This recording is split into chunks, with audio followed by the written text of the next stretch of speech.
할렐루야. 오늘은 우리가 이 소아시아 7교회 세 번째 교회 버가모 교회에 대해서 함께 은혜를 나눠보려고 합니다. 그 지도 한번 보여주시죠. 버가모 교회는 위치가 어디냐면 이 서머나 교회에서 한 104km 정도 위쪽에 북동쪽에 있는, 저 보세요. 제일 밑에가 뭡니까? 바닷가에 에베소 교회가 있죠. 그 다음에 그 위에 뭐가 있어요? 서머나 교회가 있고, 그 위에 제일 위에 버가모 교회가 있습니다. 그리고 내륙으로 들어와서 라오디게아 교회, 골로새 교회, 라오디게아 교회, 빌라델피아 교회, 사대, 두아디라 이렇게 배치가 되어 있습니다. 그래서 이 에베소 교회, 서머나 교회, 버가모 교회는 이 바닷가를 많이 끼고 있는 그런 지역입니다. 그래서 오늘 이 버가모 교회에 대해서 우리 함께 은혜를 나눠보려고 합니다. 이 사도행전 16장에 보게 되면 사도 바울이 무시아로 가려고 하는데, 무시아로 가려고 성령께서 막아서 그곳으로 가지 못했다 하는 말씀이 사도행전 16장 7절에 나옵니다. 이 무시아라고 하는 곳이 바로 이 버가모입니다. 이 버가모가 무시아 왕국의 수도가 버가모입니다. 이 버가모를 가리켜서 페르가몬, 페르가모스라고 하는 이름으로 불려지기도 했습니다. 페르가모스라고 하는 그 말은 양피지라고 하는 양피지, 양의 그 양의 가죽을 짧게 만들어 가지고 종이로 만들었던 겁니다. 양의 가죽으로 종이를 대신했었던 양가죽 종이. 자, 그게 페르가모스라고 하는 그런 말입니다. 왜냐하면 이곳에는요, 양피로 만든 가죽들이 굉장히 많이 있었단 말이죠. 양피로 만든 가죽들이 굉장히 많이 있었습니다. 왜냐하면 이 버가모의 왕이 일찍 깨었어요. 일찍이 깨어가지고 이 나라가 융성하려고 하면, 이 나라가 발전하려고 하면 국민들이 책을 많이 읽어야 된다. 그래서 이 버가모 왕은 그 이집트 알렉산드리아의 도서관을 굉장히 부러워했습니다. 그래서 어떻게 하면 우리나라도 저 알렉산드리아의 도서관처럼 그런 많은 책을 가진 그런 나라가 될 수 있을까? 그래서요, 첩자를 보내가지고 책을 훔쳐오게 했어요. 거기 가서 책을 훔쳐오게. 그게 이제 이 이집트 왕한테 걸려가지고, 저 버가모라는 나라는 말이야, 아주 나쁜 놈들이라고. 남의 나라에 책을 다 훔쳐간다고. 그래가지고 이거를 철저하게 방어하고, 그 나라에는 파피루스, 종이를 만드는 파피루스 수출도 하지 말아라. 수출도 하지 말아라. 그래서 이 파피루스 종이를 수입할 수 없어서 할 수 없이 연구해낸 게 뭐냐면, 양의 가죽을 표피를 만들어가지고 거기다가 책을 만드는, 양의 가죽에서 가죽 종이를 만들어서 책을 만들어서 도서관을 만들었습니다. 그 역사적인 자료에 의하면요, 이 버가모에는 도서관에 있었는데 한 20만 권 정도의 장서를 소장하고 있었다. 대단한 나라죠. 20만 권 정도의 도서를 소장했던 그런 곳이 이 버가모라고 하는 곳입니다. 뿐만 아닙니다. 이 버가모는요, 일찌감치 세계 정세에 눈을 떠가지고 로마가 확장될 때에 로마 제국에 가서 이 나라를 통째로 갖다 바쳤어요. 우리가 이 로마라는 나라와 하나가 되기를 원합니다. 이 버가모 왕이요, 로마와 우리는 하나다. 그래서 로마한테 나라를 갖다 바쳤어요. 로마 황제가 너무 좋아가지고, 그럼 우리는 니들 공격하지 않겠다. 그래가지고 이 터키의 이 서부 지역에 있는 이 지역을 로마가 공격하지 않았어요. 그래서 그대로 보존을 받았습니다. 뿐만 아니라 버가모 왕에게 이 소아시아를 다스리는 통치권을 주었어요. 소아시아를 다스리는 통치권을 주었습니다. 그리고 이 버가모라고 하는 곳에 로마 총독부를 세웠습니다. 이 소아시아, 터키를 다스리기 위해서 총독부가 세워진 곳이, 로마 총독부가 세워진 곳이 버가모입니다. 그러므로 로마 사람들이 가장 많이 왔다 갔다 하고 로마와 가장 많은 관계를 가졌던 데가 버가모입니다. 교통의 중심이요, 무역과 상업이 발달했고, 이 버가모에서는요, 그래서 이 버가모 이 도시는 산 높은 곳에 세워졌던 가장 아름다운 도시 중에 하나였습니다. 자, 여기에는요, 큰 병원도 있었어요. 큰 병원이 있었습니다. 근데 그 병원에서 많은 사람들이 고침받고 치료받는데 그 병원 안에는요, 그 뱀신이 있어요, 뱀신. 아스클레피온이라고 하는 그 신이 뱀신을 섬기던 도시가 이 도시입니다. 여러분, 그 WHO 마크 있죠? WHO 마크에 보면은 월계관이 있고 가운데 지구본이 있고 가운데 뭐가 있어요? 나무 작대기 하나에 뱀이 있어요. 저기 WHO의 상징 마크입니다. 세계보건기구의 상징 마크예요. 저게 뭔지 아십니까? 저 가운데 뭐가 똥아리를 치고 있어요? 뱀이 똥아리를 치고 있어요. 이 버가모라고 하는 도시에 아까 보여줬던 아스클레피온 신이라고 하는 뱀신이 있어요. 한번 찾으면 아까 보여줘봐요. 바로 저 신이 저게 그 다리 밑에 뭐가 똥아리 튀고 있습니까? 뱀이 똥아리가 틀고 있잖아요. 저 뱀신을 섬기는, 저 뱀을 다스리는 신을 섬기는 그런 도시가 버가모입니다. 그래 이 병원에서 치료받고 나오면요, 반드시 저 신 앞에 가서 제사를 지내야 그 사람이 다 치료받는 거예요. 심지어는요, 병원 안에서 우두컴컴한 방이 있는데 거기다가 사람을 체면수를 걸어가지고 기절시켜 놓고서 있잖아요. 그 위에다가 뱀이 지나가게끔 해서 치료받는 그런 치료법도 있었다는 거예요. 그러니까 이 도시가요, 얼마나 이 우상이 심했겠어요. 이 뱀신을 주신으로 섬기는 그런 곳이 버가모입니다. 그래서 이게 말이에요. 이 버가모에서도 시작되는 그 뱀신이, 그리고 이 뱀은 오늘 여기 버가모는 사단의 권자라고 그랬잖아요. 사단의 권자. 사단이 진을 치고 있는 사단의 본부라는 거예요. 사단의 본부. 여러분, 에베소나 서머나 교회 성도들이 그 우상숭배와 그리고 이방신을 섬기는 황제숭배를 피해서 많은 환난을 받고 핍박을 당했잖아요. 거기는요, 한두 개 신이에요. 뭐 예를 들어 우리나라 뭐 불교라든지 유교라든지 뭐 이런 사당이라든지 있잖아요. 어쩌다 만날 수 있어요. 어쩌다. 동네에 한두 개 있을까 말까? 한 시에 한두 개 있을까 말까? 그래요. 근데 인도에 가면 바라나시라고 하는 곳에 가면요, 그 동네 전체가 신당입니다. 전체가, 그 도시 전체가 지나가는 데마다 막 향내가 끊이지 않고 동네마다 그 신상들이요, 동네가 아니요, 한 발짝 옮기면 있고 한 발짝 옮기면 있고 그 동네를 지나갈 수도 없을 만큼 완전히 그 우상 덩어리입니다. 이 버가모라고 하는 곳이 그런 곳이었다는 거예요. 아니, 우상의 본산, 신상의 본산, 로마 황제 신상은 뿐만 아니라 거기에 제우스 신, 데메테르 신, 디오니소스 신, 뭐 이런 신들이 잔뜩 있었다는 거죠. 다 그게 어디에서 나오는 겁니까? 그리스 로마 신화에 나오는 신들 아닙니까? 그 신들을 섬기는 사당들이 곳곳에 가득 차 있다는 거죠. 그 가득 차 있는 동네가 버가모라는 거예요. 그런데 그런 동네에서 믿음 생활, 신앙 생활하기 쉬워요? 어렵잖아요. 생각해 보세요. 저 인도의 바라나시 같은 데서 신앙 생활하기가 얼마나 어렵겠습니까? 일본은 3억 개 이상의 신이 있는 나라가 일본입니다. 일본에서 신앙 생활 한다는 게 너무 어렵잖아요. 맨신이에요, 맨신. 신천지입니다. 근데요, 참, 일본 교인들은요, 10명만 모여도 교회가 운영이 된대잖아요. 10명만. 우리 사위한테 얘기 들어봤더니, 그 교인이 지금 개척교회인데 몇 명 되지도 않는데, 다 와가지고, 집을 수리하는데, 제가 수리비를 내겠습니다. 제가 이렇게 도와드리겠습니다. 뭐, 주일날 식사하면은 저희 가정에서 이번 식사를 준비하겠습니다. 그 10명이지만, 개척교회 성도 10명이지만, 그들이 한 사람이 일당백을 하더란 말이에요. 일당백. 그러니까 한 사람이 예수를 믿어도 제대로 믿는 사람들이라는 거예요. 우리가 일본 교회를 쉽게 무시할 게 아니에요. 한 사람이 믿어도 제대로 믿는단 말이죠. 저는 이번에 코로나19 바이러스 통해서요, 한국 교회가 그렇게 바뀐다고 생각을 해요.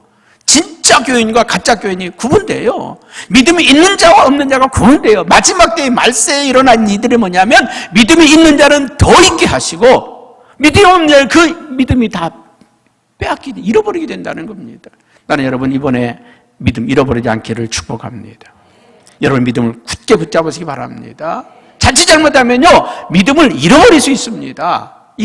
나는 아니라고 생각하지 마십시오. 나는 아니라고 말하지 마십시오. 내 스스로가 무너질 때가 와요.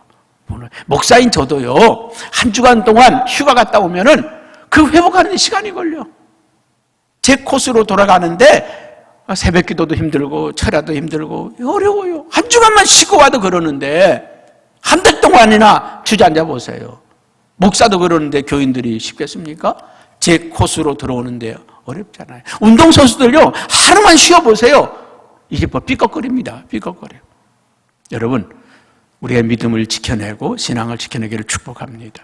이 사단의 권자가 있는 이 버가모 교회에 주님께서 이렇게 칭찬을 합니다. 뭐라고 칭찬합니까? 내가 너희를 안다. 내가 너희를 안다는 거예요. 우리가 한번 13절 말씀 한번 같이 한번 읽어보겠습니다.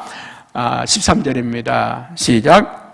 내가 어디에 사는지를 내가 아느니 거기는 사단의 권자가 있는 데라. 내가 내 이름을 굳게 잡아서 내 충성된 증인 안디바가 너희 가운데 곧 사단이 사는 곳에서 죽임을 당할 때에도 나를 믿는 믿음을 저버리지 아니하였도다. 이 어려운 동네에서 믿음 생활하는 게 얼마나 힘든지 내가 안다. 내가 안다. 참 제가 제주도에서 예수 믿고 목사가 됐는데, 목사가 예수 믿고 난 다음에 주님이 제게 주시면 내가 너를 사랑한다. 내가 너를 안다. 사실 제주도에서 예수 믿는다는 게 참 어렵습니다. 왜요? 제주도에서 예수 믿으면 부모 재산 한 푼도 물려받지를 못합니다. 우리 부모님이 가난해서 그렇지 만약에 부자였으면 10원 하나 국물도 없어요. 국물도. 아예 제사 안 지낸다고 호적에서 띄워버리기도 하고.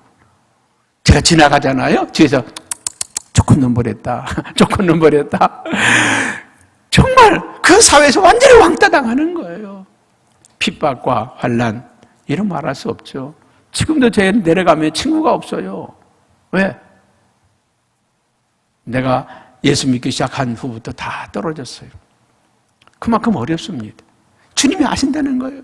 네가 이렇게 우상이 많고 이방신이 많고 신상이 많은 이곳에서 네 버가모 교회 성도들이 믿음을 지키고 신앙을 지키는 거 내가 다 한다. 어려운 가운데도 믿음을 지켜낸 거 내가 다 한다. 이 안디바라고 하는 주의 종이 목숨을 이겨 순교하기까지 믿음을 지키고 신앙을 지켜낸 거 내가 안다. 내가 안다. 여러분들 가운데서 정말 신앙생활을 하기 어려운 가운데도 믿음을 지키는 분들 주님이 아셔요. 주님이 아십니다. 여러분들 어려운 가운데도 믿음을 지켜내고 신앙을 지켜내고 정말 힘들게 헌금하고 봉사하는 거 주님이 다 아신다는 거예요. 사람에게 인정받지 않길 바랍니다. 주님이 아시고 주님이 인정하시는 거, 이게 축복인 줄로 믿습니다. 할렐루야. 근데 오늘 주님이 말씀하십니다. 그런데 내가 너에게 책망할 게 한두 가지가 있다. 여러분, 아무리 우리가 잘해도요, 부족한 게 있어요. 우리가 아무리 잘한다고 하지만 뭔가 문제 있는 데가 있어요. 때로는요, 우리가 교회에 열심히 봉사하는데 봉사하지 못하는 사람을 무시하는 경우가 있습니다. 그렇게 믿어도 돼? 뭐 기도만 열심히 하면 다야? 아니 뭐 속장이면 다야? 교사면 다야? 장로면 다야? 왜? 낮은 자리에서 일하는 사람이 겸손하게 내게 주어진 은혜라고 생각하고 하나님이 나에게 봉사할 수 있는 은혜를 주셨다. 섬길 수 있는 은혜를 주셨다. 그렇게 생각을 해야 되는데 봉사하지 못하는 사람들, 헌신하지 못하는 사람들을 때로는 무시하거나 때로는 함부로 할 경우가 있다는 것이죠. 기도만 한다고 다야? 전도만 잘한다고 다야? 저들도 좀 걸레라고 청소해보라고 그러지? 저들도 주방에 와서 좀 일 좀 해보라고 그러지? 꼭 그렇게 말이야. 입으로만 예수 믿는 거야? 다른 사람들을 무시하거나 함부로 대하기 쉽다는 거예요. 하나님은 우리에게 가지가지의 은사를 주셨습니다. 가지가지의 은사를 주셨어요. 어떤 사람은 찬양을 잘해서 찬양으로 섬기는 은사를 주셨고, 어떤 사람은 그저 물질로 봉사할 수 있는 은사를 주셨고, 어떤 사람에게는 가르치는 은사를 주셨고, 어떤 사람은 섬기는 은사를 주셨고, 어떤 사람에게는 몸으로 봉사하는 은사를 주셨고, 소중한 겁니다. 다 귀한 거예요. 다 귀한 겁니다. 니들이 성가대서 노래만 하면 되냐? 그러지 마세요. 니들 무슨 교사라고 속장이라고 그렇게 어깨에 힘주고 살면 되냐? 아니에요. 봉사하는 사람들은 귀하고, 찬양하는 사람은 찬양하는 사람들 귀하고, 가르치는 사람은 가르치는 사람대로 귀해요. 그래서 늘 우리 자신을 돌아볼 수 있는 게 필요합니다. 나에게 부족한 게 없을까? 내게 연약한 게 없을까? 오늘 이 버가목 교회는 그 어려운 가운데 믿음을 지키고 신앙을 지키는 게 정말 훌륭하지만 문제가 있다는 거예요. 그 문제가 뭔지 아십니까? 오늘 13절에 있는 말씀입니다. 14절에 있는 말씀입니다. 그러나 내게 두어 가지 책망할 것이 있나니 거기에 발람의 교훈을 지키는 자들이 있다. 발람의 교훈을 지키는 자들이 있다. 저는 이것을 발람의 교훈을 따르는 목회자라 그렇게 지칭합니다. 여러분, 우리나라가 일제시대 때, 6.25 전쟁 때 정말 믿음을 지키고 신앙을 지키느라고 너무도 힘들었던 시대가 있었습니다. 신사참배라고 하는 거, 일본 황제가 신이라고 해서 그 신사 앞에가 다 절하게 만들었습니다. 그 신사참배를 거절하다가 옥에 갇힌 사람들, 때론 직장을 잃은 사람들, 고문을 당한 사람, 핍박을 당한 사람 수없이 많잖아요. 6.25 전쟁통에 그리스도인이라고 하는 이유 때문에, 목사라고 하는 이유 때문에 순교로 당한 사람, 끌려간 사람 얼마나 많습니까? 그 어려운 가운데도 우리 한국교회는 믿음을 지키고 신앙을 지켜냈습니다. 지켜냈어요. 그리고 1970년대, 80년대 들어서면서 경제가 부흥이 됐습니다. 한강의 기적을 이뤘습니다. 옛날에는요, 그저 등짐지고 돌담 올려서 부럽고 짊어지고 교회를 건축하고 자기가 봉사하면, 우리 교회도요, 예전에 이거 하기 전에는 우리 성도들이 이거 다 올라가서 바르고 다 했잖아요. 우리가 다 붙이고 바르고 문 달고 다 했잖아요. 그런데 요즘 한국교회가 어떻습니까? 호텔 부럽지 않잖아요. 너무 멋있잖아요. 넉넉해졌어요. 풍요로워졌어요.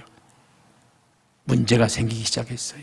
여러분, 우리가 가난할 때, 힘들 때, 어려울 때는 문제가 별로 안 돼요. 그런데 문제는요, 돈이 생기고 물질이 생기고 풍요로워지고 시간이 있고요, 이러면서 문제가 생기는 거예요. 한국교회 목사님들 너무나 훌륭했습니다. 우리가 따라갈 수 없을 만큼 대단히 훌륭한 목사님들이셨습니다. 그런데 오늘 풍요로워지고 넉넉해지면서 한국교회 목사님들에게도 많은 문제가 생기기 시작을 했습니다. 이 버가목 교회가 그렇게 힘들고 어려울 때는 믿음을 지키고 신앙을 지키는 사람들이 많아갔는데, 시간이 지나다 보니까, 세월이 흐르다 보니까 타협하기 시작했어요. 발람의 교훈을 따르는 목회자들이 생겼다는 거죠. 그럼 발람의 교훈이 뭡니까? 구약에 보면 이스라엘 백성들이 가나안 땅을 향해 가는 도중에 이 모압 왕 발락이 발람을 찾아와서 이스라엘을 저주해달라고 합니다. 저 이스라엘을 저주해달라. 아니, 어떻게 하나님의 선지자가 이스라엘을 저주합니까?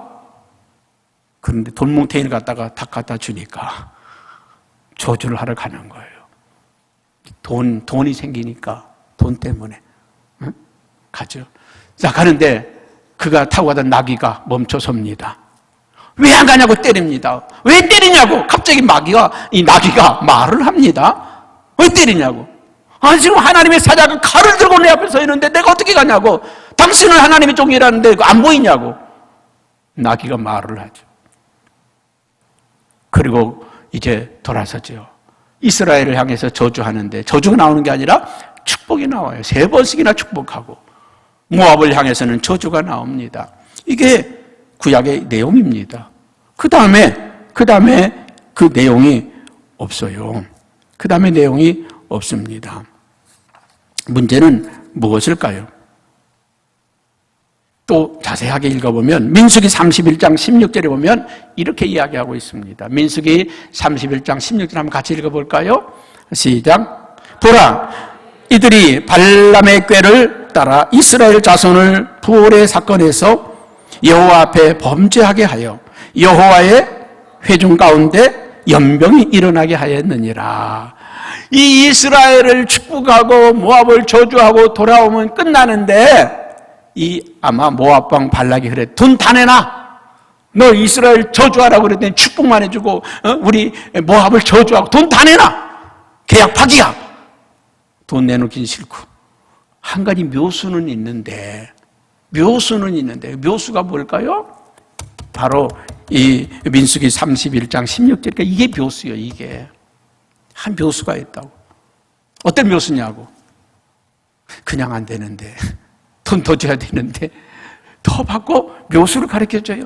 이스라엘 백성들이 제사할 때 미인계를 써라.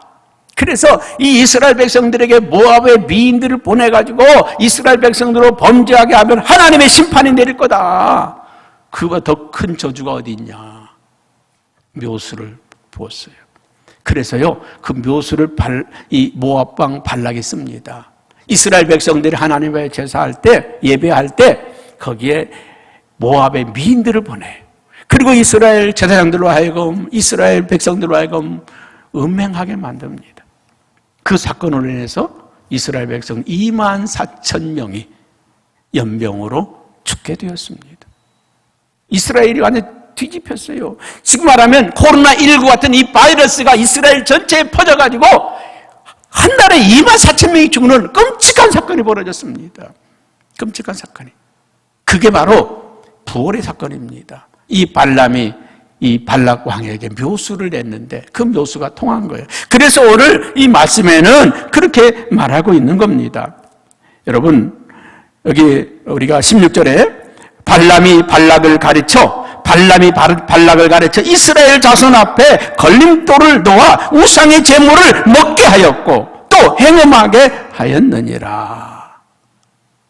여러분, 우리 오늘 그리스도인들로 하여금 이 세상에서 구별되게 살도록 해야 되는데 오늘 목회자로부터 시작해서 오늘 이 교회가 세상과 구별이 없는, 세상과 짝하고 세상과 하나가 되고 세상과 다를 것이 없는 교회, 이게 우리 한국교회란 말이죠. 여기에 하나님의 심판의 손길이 나는 있다고 봅니다. 여러분, 이제 우리는요, 구별된 교회로 바뀌어져야 돼요. 세상과 다른 교회가 돼야 된다는 거죠. 이게 어디서부터? 주의 종으로부터, 목회자로부터 시작이 돼야 된다는 거죠. 저는 우리 교회가 제 자신으로부터 이 코로나19 바이러스 이 사건을 통해서 새로워져야 되겠다.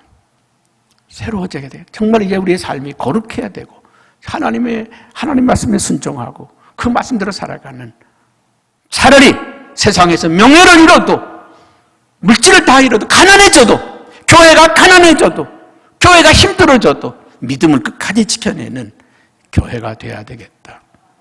그런데 여기에 발람의 교훈을 따르는 주의 종들만 말씀하는 게 아니라 니골라 당의 교훈을 따르는 성도들도 있다는 것입니다. 니골라 당은 초대교회 영주주의 일파입니다.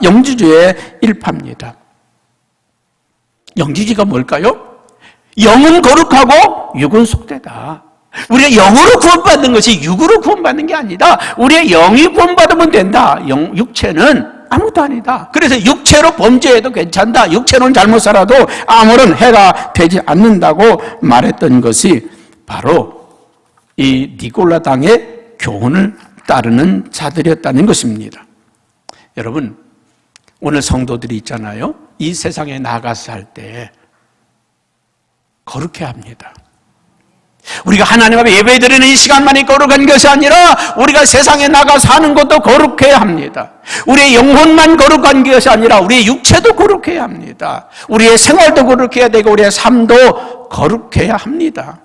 잠깐 속여도 되는 게 아니라 그냥 사업상 할 수 없다고, 술 한잔 한다고 지옥 가냐, 성경에 어디 술 먹지 말라고 그랬나, 취하지 말라고 그랬지? 성경에 담배 피지 말란 말이 어디 있냐고. 담배 핀다고 지옥 가냐고. 세상 사람들이 거기 한번 갔다고 무슨 난리 나냐고. 여러분, 우리의 삶이 거룩해야 합니다. 오늘 이 버가모 교회 성도들은 그 향락의 도시, 그 상업의 도시, 이 도시에 살다 보니까 그 도시에 물들어갔다는 것입니다. 우리가 이 세상에 살다 보니까 이 세상에 물들어져 버린 오늘 성도들, 그들을 향해서 니골라 당의 교훈을 따르는 자들이라는 것입니다. 여러분, 우리는 구별된 자입니다. 세상으로부터 구별된 자들입니다.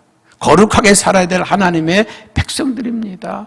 세상 사람들과 똑같이 살아서는 안 될 하나님의 자녀들이라고 하는 사실을 우리가 기억하시기 바랍니다. 오늘 16절에 뭐라고 성경은 말씀합니까? 그러므로 회개하라. 그리하지 아니하면 내가 내게 속히 가서 내 입에 검으로 그들과 너희들과 싸우리라. 하나님이 칼을 들고 와서 싸우겠다는 거죠. 장로님과 싸우겠다는 거예요. 권사님과 싸우겠다는 거예요. 누가 싸우겠다는 거예요? 하나님이 싸우겠다는 거예요. 하나님 내 편이 되고 나를 도와주시고 나와 함께 하시는 하나님이라야 되는데 내가 너와 싸우겠다 그 말 아닙니까? 내가 버가모 교회의 성도들과 싸우겠단 말이죠. 무엇과 싸우겠다는 것입니까? 버가모 교회 성도들 속에는 더러운 것들과 싸우겠다는, 악한 것들과 싸우겠다는 것입니다. 여러분, 이번에 코로나19를 통해서 하나님은 교회를 거룩하게 하시고 있습니다. 교회를 새롭게 하고 있습니다. 우리는 여기에서요, 어떻게 살아야 되는지를 생각해야 합니다. 이거 두려워할 것이 아니라, 우리가 그동안에 잘못 살았구나. 하나님 말씀대로 살아야 되네. 그렇지 못했구나를 깨우쳐야 돼요. 여러분, 우리가 이거 두려워하면 그 두려워하는 것이 너에게 미친다고 그랬습니다.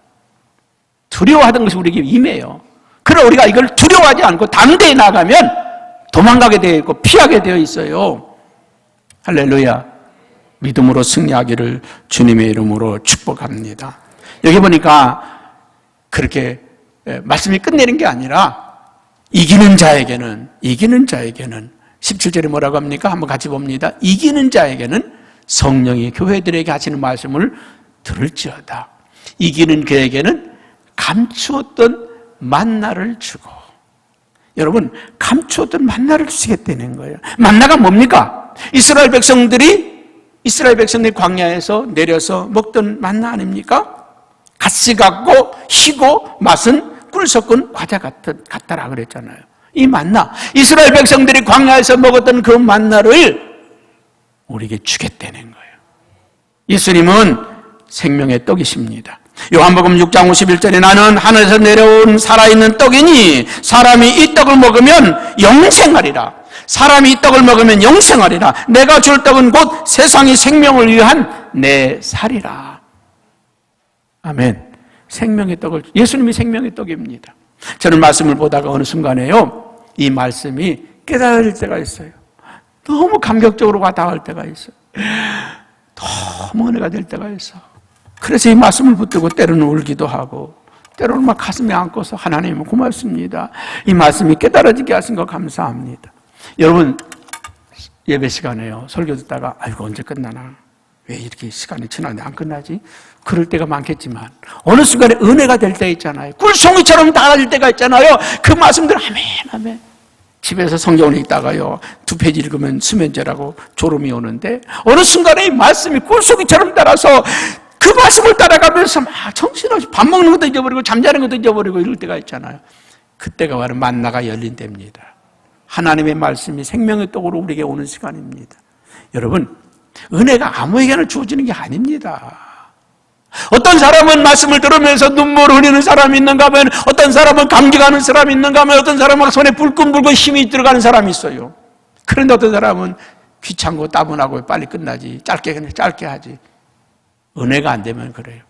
여러분, 하나님이 영적 전쟁에 승리하는 사람들에게, 이기는 자들에게는 하늘 만나를 주신다는 거예요. 여러분, 거룩하게 살면, 믿음으로 살면, 바르게 살면 하늘 만나가 내려집니다. 말씀을 보면서 막 감격하고, 설교를 들으면서 감격하고, 은혜를 받으며 감격하는 그 역사가 누구에게나 주어진 것이 아니라 이기는 자들에게 주신다는 거예요. 이기는 자들에게. 할렐루야. 이기는 자들에게. 두 번째는 뭘 준다고요? 흰돌을 준다는 거예요. 흰돌. 오늘 흰돌 받으시기 바랍니다. 흰돌이 뭔지 아십니까? 재판할 때 우리 박모란 죄수가 재판을 받는다. 그러면 이런 죄 때문에 징역 10년, 사형. 그런데 이 재판에서는요, 희한한 게 있어요. 마지막 심판을 하나님께. 마지막 심판은 누구한테? 하나님께. 그래서 이 항아리 속에 손을 집어넣고 돌을 꺼내게 해요. 검정돌을 딱 꺼내면 재판관이 지금 10년 언도 내렸잖아요. 10년. 방모란 죄수는 10년. 사형. 재판장이 내린 대로 그대로 내려요. 흰돌을 딱 집었다. 하나님이 당신에겐 자유를 주셨어. 무죄. 할렐루야. 그러니 죄수들이 마지막으로 얼마나 기도하면서 하나님 저를 용서해 주세요. 그러지 않겠어요? 흰돌을 꺼내는 순간 당신은 자유. 하나님이 마지막 심판권자로 우리가 마땅히 사형에 합당하지만 마땅히 10년 형을 언도받아야 되는데 하나님이 흰돌을 들어서 너는 자유. 우린 100번 죽어 마땅한 죄인들이지만 우리에게는 흰돌을 주셨어요. 내가 너의 죄를 위해 십자가에 못 박혀 죽었느니라. 우리 주님이 흰돌을 주셨어. 아멘. 여러분 다 흰 마스크 쓰셨는데 흰돌을 받는 축복이기 바랍니다. 또 이 흰돌의 의미는 이런 의미가 있어요. 여러분 올림픽에서 지금 일본 올림픽 하느냐 마느냐 문제인데 올림픽에서 1등한 사람에게는 뭘 줍니까? 금메달. 그런데 이 옛날 당시에 이 경기에서는요 1등한 자에게는 흰돌을 주었어. 메달, 금메달, 은메달 아니라 옛날에는 흰돌. 승리자의 표시입니다. 할렐루야. 그 흰돌을 받는 순간 노예는 자유인이 되고 평민은 귀족이 될 수 있는 길이 열리는 거예요. 흰돌을 받는 순간 나는 이제부터 노예가 아니라 나는 자유인이다. 승리자에게 주시는. 할렐루야. 영적 전쟁의 승리자들에게 하나님은 이 흰돌을 주신다는 겁니다. 너는 이제 노예가 아니라 내 친구다. 너는 내 아들이다. 너는 내 종이 아니라 너는 내 아들이다. 양자 삼으시는 하나님을 아버지라고 부를 수 있는 특권을 우리에게 주시잖아요. 할렐루야. 또 흰돌의 의미는 세 번째 이런 의미가 있어요. 연회장에 들어갈 수 있는 특권이 흰돌입니다. 여러분 극장 가려면 뭐 있어야 돼요? 티켓. 영화 티켓이 있어요. 티켓이 있어야 되잖아요. 여러분 그 당시에 연회장이나 이런 데 들어가려면요 그 티켓이 흰돌입니다. 거기에 이름이 쓰여져 있어. 자격. 들어갈 수 있는 자격. 옛날에 우리나라 국민들이 주민등록증 생기기 전에 조선시대에 뭘 갖고 다녔습니까? 호패라는 걸 들고 다녔어. 호패. 이름 쓴 거죠. 어디 전주이시 누구 호패. 다 호패를 보여주면 왕궁도 들어갈 수 있고 관청도 들어갈 수 있고 출입도 할 수 있어요. 호패가 있었어요. 이 호패와 같은 역할을 흰돌이 했어요. 그 흰돌을 딱 보여주면 입장. 보여주세요. 입장. 그 흰돌에는 그 사람의 이름이 새겨져 있는 그 들어갈 수 있는 자격. 오늘 저와 여러분들에게 흰돌을 주시겠다는 것입니다. 천국 들어갈 수 있는 입장권. 하나님의 천국 전체에 갈 수 있는 그 자격을 우리에게 주시겠다는 것입니다. 그래서 이 버가모 교회 성도들에게 이 영적 전쟁에 승리하라. 세상의 물결에, 세상의 음행에, 세상의 음란에, 세상의 권세에, 세상의 명예에, 세상의 향락에 빠져있지 말고 거기에서 나오란 말이죠. 그게 이 버가모 교회를 향한 하나님의 명령입니다. 우리 오늘 한국교회가 너무 물량주의에 빠져있고 너무 세상에 힘취되어 있고 너무 세속화되어 있어서 하나님 여기에서 나오라고 주시는 심판입니다. 우리는 정말 이 때를 기해서 영적으로 무장하고 또 단단히 우리의 신앙을 갖추는 저와 여러분 되어지기를 주님의 이름으로 축복합니다. 기도하겠습니다.